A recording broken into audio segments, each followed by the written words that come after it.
سلام علیکم عزتمن. نننۍ معلومات زموږ د نیلم ګل او د ارباسان په باره کې دي. نیلم ګل اوس د ارباسان سره په فلمونو او ډرامو کې کار کوي او د دغه نه علاوه ورسره نور کارونه هم کوي. عزتمن دا کوم کارونه دي؟ دا ټول معلومات زه تاسو له په دې ویډیو کې درکوم.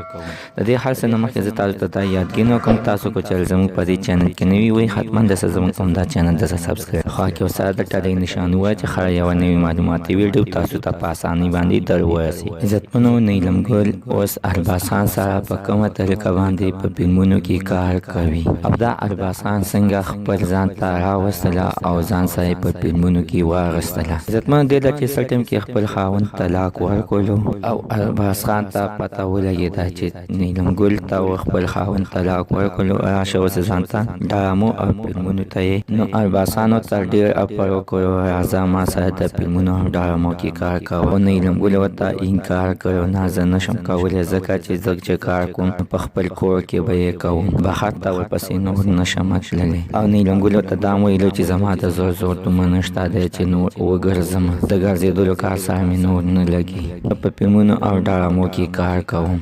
عزتمنو، ارباسان نیلم ګل له دومره غټه اپر ورکولو چې نیلم ګل یې مجبوره کړله اوس ارباسان سره په فلمونو او ډرامو کې کار کوي.